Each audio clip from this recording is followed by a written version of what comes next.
حضرت عائشہ رضی اللہ عنہا نے بیان کیا کہ رسول اللہ صلی اللہ علیہ وسلم نے فرمایا، درمیانی چال اختیار کرو اور بلند پروازی نہ کرو، اور جان لو تم میں سے کسی کا عمل اسے جنت میں داخل نہیں کر سکے گا۔ اللہ کے نزدیک سب سے پسندیدہ عمل وہ ہے جو ہمیشہ کیا جائے، خواہ کم ہی کیوں نہ ہو۔ حضرت ابو ہریرہ رضی اللہ عنہ کہا کرتے تھے کہ اللہ کی قسم جس کے سوا کوئی معبود نہیں، میں زمانہ نبوی میں بھوک کے مارے زمین پر اپنے پیٹ کے بل لیٹ جاتا تھا، اور کبھی میں بھوک کے مارے اپنے پیٹ پر پتھر باندھا کرتا تھا۔ ایک دن میں اس راستے پر بیٹھ گیا جس سے صحابہ نکلتے تھے۔ ابو بکر رضی اللہ عنہ گزرے اور میں نے ان سے کتاب اللہ کی ایک آیت کے بارے میں پوچھا۔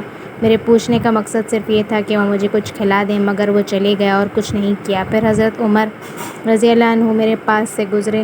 میں نے ان سے بھی قرآن مجید کی ایک آیت پوچھی اور پوچھنے کا مقصد صرف یہ تھا کہ وہ مجھے کچھ کھلا دیں، مگر وہ بھی گزر گئے اور کچھ نہیں کیا۔ اس کے بعد نبی کریم صلی اللہ علیہ وسلم گزرے اور آپ نے جب مجھے دیکھا تو آپ مسکرا دیے، اور میرے دل میں اور جو میرے چہرے پر تھا آپ نے پہچان لیا۔ پھر آپ صلی اللہ علیہ وسلم نے فرمایا، اباہر۔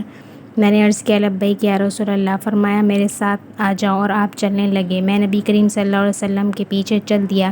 پھر نبی کریم صلی اللہ علیہ وسلم اندر گھر میں تشریف لے گئے۔ پھر میں نے اجازت چاہی اور مجھے اجازت ملی۔ جب آپ داخل ہوئے تو ایک پیالے میں دودھ ملا۔ دریافت فرمایا، یہ دودھ کہاں سے آیا ہے؟ کہا، فلاں یا فلانی نے نبی کریم صلی اللہ علیہ وسلم کے لیے بھیجا ہے۔ آپ صلی اللہ علیہ وسلم نے فرمایا، اباہر۔ میں نے عرض کی، لبیک یا رسول اللہ۔ فرمایا، اہل صفہ کے پاس جاؤ اور انہیں بھی میرے پاس بلا لاؤ۔ کہا کہ اہل صفہ اسلام کے مہمان ہیں، وہ نہ کسی گھر میں پناہ ڈھونڈتے ہیں، نہ کسی کے مال میں اور نہ کسی کے پاس۔ صلی اللہ علیہ وسلم کے پاس صدقہ آتا تو اسے نبی کریم صلی اللہ علیہ وسلم انہی کے پاس بھیج دیتے اور خود اس میں سے کچھ نہ کھاتے، اور جب ان کے پاس تحفہ آتا تو انہیں بلوا بھیجتے اور خود بھی اس میں سے کچھ کھاتے اور انہیں بھی شریک کرتے۔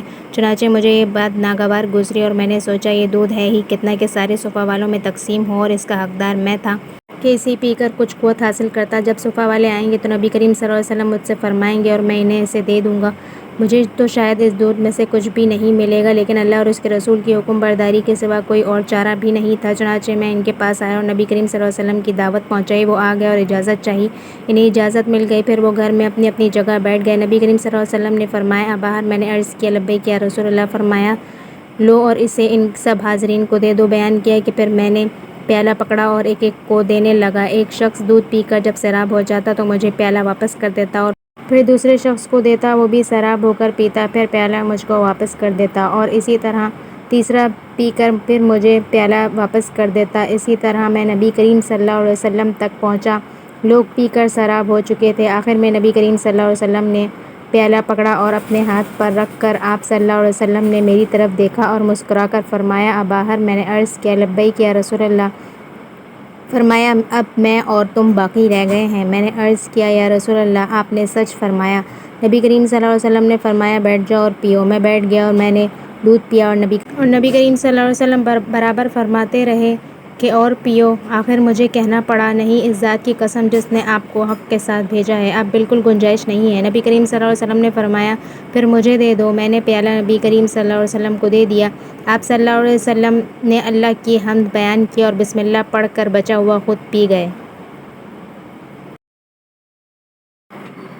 حضرت انس بن مالک رضی اللہ عنہ نے بیان کیا کہ رسول اللہ صلی اللہ علیہ وسلم نے ہمیں ایک دن نماز پڑھائی، پھر ممبر پر چڑھے اور اپنے ہاتھ سے مسجد کے قبلے کی طرف اشارہ کیا اور فرمایا کہ اس وقت جب میں نے تمہیں نماز پڑھائی تو مجھے اس دیوار کی طرف جنت اور دوزخ کی تصویر دکھائی گئی۔ میں نے ساری عمر میں آج کی طرح نہ کوئی بہشت کی سی خوبصورت چیز دیکھی اور نہ دوزخ کی سی ڈراؤنی۔ میں نے آج کی طرح نہ کوئی بہشت جیسی خوبصورت چیز دیکھی، نہ دوزخ جیسی ڈراؤنی چیز۔